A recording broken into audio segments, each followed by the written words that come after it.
ဒီဗီဒီယိုလေးကတော့ကျွန်တော်ဒီနေ့ပွဲနဲ့ပတ်သက်ပြီးကျွန်တော်လုပ်ထားတဲ့ဗီဒီယိုလေးဖြစ်ပါတယ်ဒါအန်ဒူကီအမန်ယူပွဲပေါ့နော်ဆိုတော့ကျွန်တော်ဒီနေ့ပွဲမတော်ခင်မှာကျွန်တော်ပုံမှန်ကျွန်တော် personal training ပြတာလေးကျွန်တော်ပြပြတယ်။နောက်စောကနေပြပြီးတော့ကျွန်တော်ဒီပွဲတော့ကိုနည်းစောစောလေးတော့ပြီးသွားတာပေါ့နော်။ပြီးတော့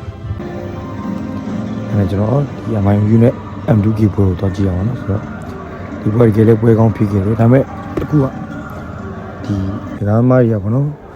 နှစ်ဖက်ကစားနေရမှာအဲ့တော့ဝင်တဲ့နေရာမှာနော်ကျွန်တော်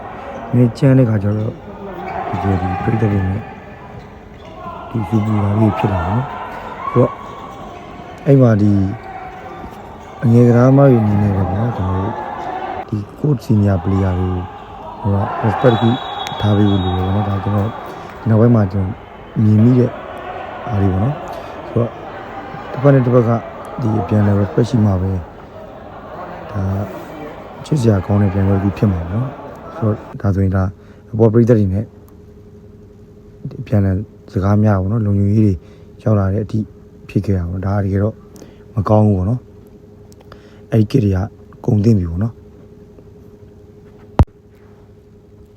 ပွဲပြီးမှာတော့ 4-2 နဲ့ကျွန်တော် MIU ကနိုင်သွားတယ်ပေါ့နော်ဒါတော့ကျွန်တော်ပွဲအတွက်ကြိုပြင်နေကြတာပေါ့နော်ဒီကတော့မကစားနိုင်ဘူးနော်ဒီဒူးတိုင်ရလေးနဲ့ကျွန်တော်1-0နဲ့တော့နိုင်သွားပါတယ်အုပ်စုကတော့ကျွန်တော်တက်သွားပါတော့ဒီနေ့ကတော့ရောအတင်းရဲ့ဒီကစားကညီစုရဲ့မွေးနေ့လေးဖြစ်တော့ဒါအားလုံးအတွက်ပျော်ရွှင်စရာကောင်းတဲ့အချိန်လေးလည်းဖြစ်ခဲ့ရပါတော့အုပ်စုလည်းတက်သွားရဲဆိုတော့အိမ်တော့ကျွန်တော်အားလုံးဟောဖို့ကိုကြပါတယ်ဟောဖို့မာရီယာစားပြီးတော့သူတွေတိုးနေအောင်နော်ဗီဒီယိုဆိုရှင်နေပြည့်ပြီးတော့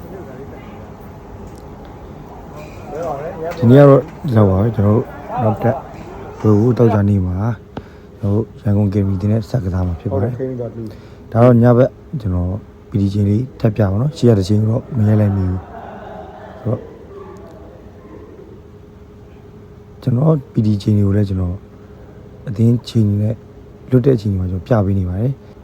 online training အတွက်လည်းကျွန်တော် program တွေဝယ်လို့ရပါတယ်။